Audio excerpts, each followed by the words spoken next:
दोस्तों, legal and legal में एक बार फिर से आपका स्वागत है। आज हम बात करेंगे एक केस के बारे में जो कि कर्नाटका हाई कोर्ट में पेंडिंग है। उसमें 28 जनवरी हालांकि नेक्स्ट डेट लगी है, लेकिन अब तक सुनवाई के दौरान जो कर्नाटका हाई कोर्ट का व्यू आया है, अभी हम उसी पर चर्चा करेंगे। मामला कार पार्किंग को लेकर है। आप भी जब कभी किसी मॉल में जाते हैं शॉपिंग के लिए या मल्टीप्लेक्स में जाते हैं तो आपने अक्सर देखा होगा कि आप अपनी कार पार्क करते हैं, या तो बेसमेंट में पार्किंग होती है या उसके बाहर पार्किंग स्पेस होता है। तब आपको अपनी गाड़ी पार्क करने के लिए वहां पार्किंग चार्जेस देने पड़ते हैं, पार्किंग फीस देनी पड़ती है। ऐसा ही मामला हुआ Lulu international shopping mall private limited.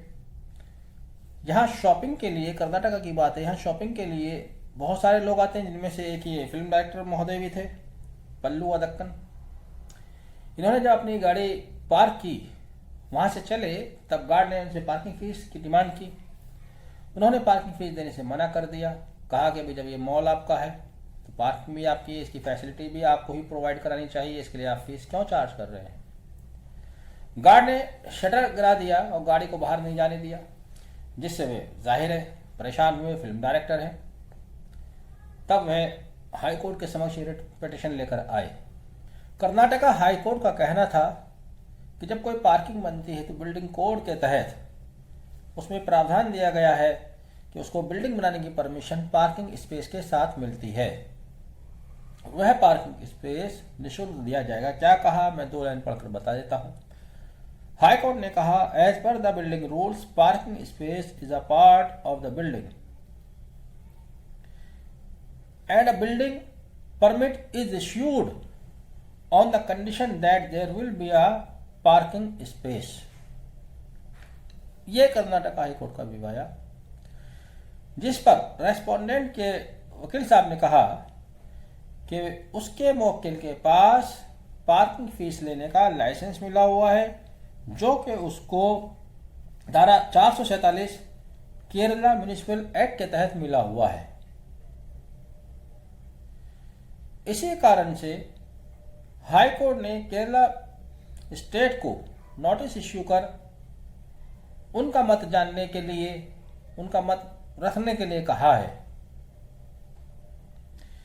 ये रिट पिटीशन, दरअसल 2 रिट पिटीशन फाइल की गई। पहली रिट पिटीशन फाइल की गई थी, सोशल वर्कर थे, सोशल वर्कर हैं बॉस्को लुइस। और दूसरी रिट पिटीशन ये जिसका मैं जिक्र कर रहा हूं, जिस पर ये मामला चल रहा है, पॉली वडक्कन, जो कि फिल्म डायरेक्टर हैं, इनके द्वारा फाइल की गई। देखिए, मामला सिर्फ 20 रुपए का है। 20 रुपए की उनसे डिमांड की गई थी। अब अगर कोई ये कहे कि 20 रुपए की खातिर इतना बड़ा मामला बन गया कि हाईकोर्ट तक आए, ये भी कहना गलत होगा। चूंकि हाईकोर्ट जाने के लिए आपको 1,50,000 रुपए खर्च करने पड़ते हैं, इससे भी ज्यादा खर्च करना पड़ सकता है, तो आपने 20 रुपए क्यों नहीं दिए। यह सवाल होता है, एक विजिल ब्लोवर्स होते हैं, ये समाज के वो लोग हैं जो वास्तव में कानून के कहीं ना कहीं जैसा है उसको वैसा पालन करने के लिए सरकारों को, मशीनरी को मजबूर करते हैं।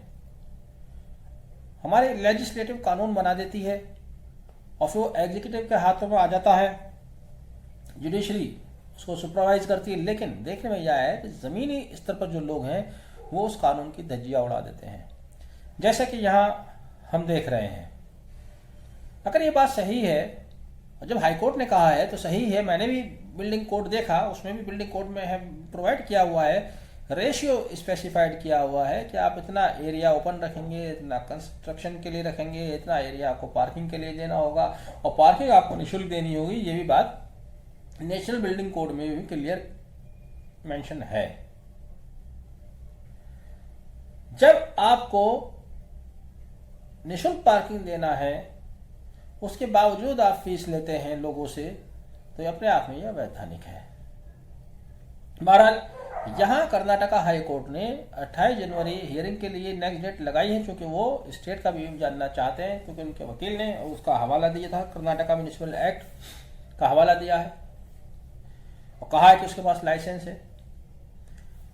हो सकता है लाइसेंस दिया हो, लाइसेंस तो उन्होंने अपने इस एक्ट के तहत दे दिया, लेकिन क्वेश्चन तो ये है कि क्या बिल्डिंग कोड इस बात को परमिट करता है कि जब आप बिल्डिंग बनाएंगे तो उसके साथ पार्किंग फीस वसूल करेंगे?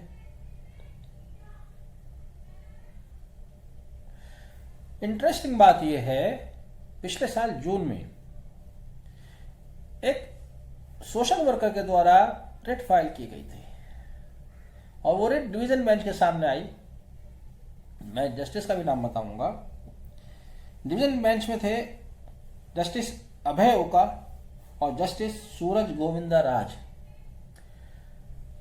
तब सोशल वर्कर ने कहा था कि मल्टीप्लेक्स या शॉपिंग मॉल के अंदर पार्क निःशुल्क होनी चाहिए। डिवीजन बेंच का भी जजमेंट सुनिएगा, चौंकाने वाला। तब डिवीजन बेंच ने यह कहा था कि पार्किंग निःशुल्क क्यों होनी चाहिए?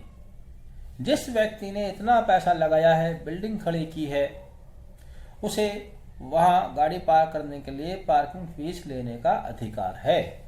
यह कहते हुए यह रिट अभी 1 साल नहीं हुआ है, जून 2021 की बात है, जून 2021 में खारिज कर दी गई। अब जो चल रहा है मामला, उसमें हाई कोर्ट का डिफरेंट व्यू है। ये जजमेंट, इस तरह के जजमेंट कहीं ना कहीं आम लोगों के बीच में कंफ्यूजन की स्थिति पैदा कर देते हैं।